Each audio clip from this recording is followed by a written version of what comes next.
نحمده ونصلي على رسوله الكريم اما بعد فاعوذ بالله من الشيطان الرجيم بسم الله الرحمن الرحيم ان عدة الشهور عند الله 12 شهرا في كتاب الله يوم خلق السماوات والارض منها 4 حرم صدق اللہ العظیم۔ آج کے ہمارے درس کا عنوان ہے ماہ محرم میں ہمارے معاشرے کا حصہ بننے والی رسومات، اور ان میں سے ایک اہم رسم جو ہمارے معاشرے کا حصہ بن چکی ہے، اس کے متعلق کہ ماہ محرم میں شادی بیاہ کرنا جائز ہے یا نہیں۔ اکثر لوگ سیدنا حضرت امام حسین اور ان کے خاندان کے کربلا کے شہادت کی وجہ سے ماہ محرم میں شادی بیاہ کرنے کو ناجائز سمجھتے ہیں، تو اسی حوالے سے چند باتیں کرنی ہیں۔ پہلی بات تو یہ عرض کرنی ہے کہ ماہ محرم اسلامی سال کے مہینوں میں سے پہلا مہینہ ہے، اور اس کو 12 مہینوں میں یہ امتیاز اور خصوصیت حاصل ہے کہ یہ ماہ محرم ان 4 مہینوں میں سے ایک ہے جن کو حرمت والے مہینے قرار دیے گئے ہیں، اور اس کے ماہ محرم میں کیا جانے والا کوئی بھی نیک عمل سال کے باقی مہینوں کی بنسبت زیادہ فضیلت رکھتا ہے۔ اور ان اعمال صالحہ میں سے ایک اہم عمل نکاح اور شادی کا بھی ہے، اور یہ بھی اسلامی معاشرت کا ایک حصہ ہے نکاح اور شادی کرنا۔ اور عمل نکاح والا جو عمل ہے، شادی والا جو عمل ہے، کسی بھی مہینے میں ہو، یہ اپنی اصل کے اعتبار سے مباح ہے، اور مباح عمل اس وقت تک ناجائز ہو ہی نہیں سکتا جب تک اس کے متعلق شریعت میں کوئی واضح ممانعت موجود نہ ہو۔ اور نکاح والے عمل کو محرم تو کیا کسی اور مہینے میں بھی کسی شریعت کے کسی واضح حکم کی وجہ سے ممنوع نہیں قرار دیا گیا۔ قرآن و سنت اور اجماع امت میں سے کہیں سے بھی ماہ محرم میں یا کسی بھی دوسرے مہینے میں نکاح اور شادی والے عمل کو ناجائز قرار نہیں دیا گیا ہے۔ حتیٰ کہ کتب امامیہ کے اندر بھی،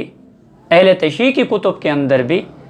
کہیں پر واضح موجود نہیں ہے کہ ماہ محرم میں نکاح اور شادی کرنا جائز نہیں ہے، حرام ہے، کہیں پہ بھی موجود نہیں۔ باقی سیدنا امام حسین اور ان کے خاندان کی جو کربلا کے میدان میں قربانی ہے، یہ واقعہ افسوسناک ہے، لیکن اس شہادت والے واقعے کو بنیاد بنا کر ماہ محرم میں ایک مباح عمل کو ناجائز سمجھنا اور اس مباح عمل کو نہ کرنا، یہ غلط ہے، ناجائز ہے۔ کسی کی بھی وفات یا شہادت کی وجہ سے کوئی مہینہ یا کوئی دن منحوس نہیں ہوا کرتے، تو اگر شہادت یا وفات کی وجہ سے کسی کی اور اس مہینے کے اندر نکاح اور شادی کو ناجائز قرار دیا جائے، تو پھر تو ماہ ربیع الاول کے اندر بھی شادی کرنا حرام ہونا چاہیے، کیونکہ ماہ ربیع الاول ہمارے پیارے نبی صلی اللہ تعالیٰ علیہ وسلم کی اس دنیا سے رحلت کا مہینہ ہے۔ تو پھر ماہ محرم کو بھی منحوس قرار دے کر یا غم کا مہینہ قرار دے کر اس مہینے کے اندر بھی شادی بیاہ وغیرہ کو ناجائز قرار دینا چاہیے۔ جبکہ معتبر قول سیدنا حضرت علی رضی اللہ تعالیٰ عنہ اور خاتون جنت سیدہ فاطمۃ الزہرا رضی اللہ تعالیٰ عنہ کی شادی کے متعلق معتبر قول یہی ہے کہ ماہ محرم میں ان کی شادی ہوئی ہے۔ تو ایک عمل نبی اکرم صلی اللہ علیہ وسلم نے اور آپ علیہ الصلوۃ والسلام نے اپنی بیٹیوں کی شادی ماہ محرم میں کی، اور شریعت کے اندر اس کی کوئی واضح ممانعت نہیں، اور ہمارا ایمان ہے، عقیدہ ہے کہ دین اللہ کے پیارے نبی صلی اللہ تعالیٰ علیہ وسلم پر کامل اور مکمل ہو چکا ہے۔ جب حجۃ الوداع کی موقع پر یہ آیت کریمہ نازل ہوئی، الیوم اکملت لکم دینکم واتممت علیکم نعمتی ورضیت لکم الاسلام دینا،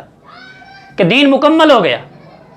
اب جب کوئی چیز مکمل ہو جاتی ہے اس کے اندر کسی کمی کی گنجائش نہیں ہوا کرتی. تو جب شریعت کے اندر ایک دین اللہ رب العزت نے مکمل قرار دے دیا تو اب نہ کوئی باہر کی چیز کو دین بنا کر دین کے اندر شامل کیا جا سکتا ہے اور نہ دین کے کسی حکم کو دین سے باہر نکالا جا سکتا ہے. دین کامل اور مکمل ہو گیا حضور اقدس صلی اللہ تعالیٰ علیہ وسلم کے اوپر حجۃ الوداع کے موقع کے اوپر. اور سیدنا حضرت علی اور بی بی سیدہ فاطمہ الزہرا رضی اللہ تعالیٰ عنہ کے بارے میں جیسے میں نے کہا معتبر قول یہی ہے، اور صرف ہماری کتابوں میں نہیں، اہل تشیع کی کتابوں کے اندر بھی ان کی معتبر کتابوں میں بھی یہ موجود ہے کہ سیدنا حضرت علی اور بی بی فاطمہ الزہرا رضی اللہ تعالیٰ عنہ کی جو شہادت، وہ نکاح ہوا، ان کی جو رخصتی ہوئی وہ ماہ محرم کی 21 تاریخ کو سن 3 ہجری کے اندر ہوا. چنانچہ کتب امامیہ میں سے علامہ باقر مجلسی نے لکھا ہے بحار الانوار کے اندر باب نمبر 5 صفحہ نمبر 56 پر. اور اسی طرح جلاء العیون فارسی کی کتاب ہے اہل تشیع کی، اس کے اندر بھی یہ بات موجود ہے کہ حضرت علی اور سیدہ بی بی فاطمہ الزہرا رضی اللہ تعالیٰ عنہ کا جو رخصتی ہوئی حضرت فاطمہ الزہرا رضی اللہ تعالیٰ عنہ کی، وہ جمعرات کی رات کو 3 ہجری کے اندر 21 محرم کو ہوئی ہے. تو جب امام سیدنا حضرت علی رضی اللہ تعالیٰ عنہ کی رخصتی محرم میں ہو رہی ہے اور ہمارے بہت سے سنی اور اہل تشیع محرم کے مہینے میں شادی بیاہ وغیرہ کو، نکاح کو، جب کہ دین مکمل ہو چکا ہے، اپنے طور پر ناجائز سمجھتے رہتے ہیں، تو پھر یہ تو ان کی اپنی ذہن کی بات ہے، اپنی سوچ ہے، ورنہ شریعت کے اندر اس کی کوئی ممانعت نہیں ہے. اللہ تبارک و تعالیٰ سے دعا ہے کہ اللہ تبارک و تعالیٰ ہم سب کو ان رسومات بد سے بچنے کی توفیق نصیب فرمائے، صحیح دین کے اوپر عمل پیرا ہونے کی توفیق عطا فرمائے. وآخر دعوانا الحمد للہ رب العالمین.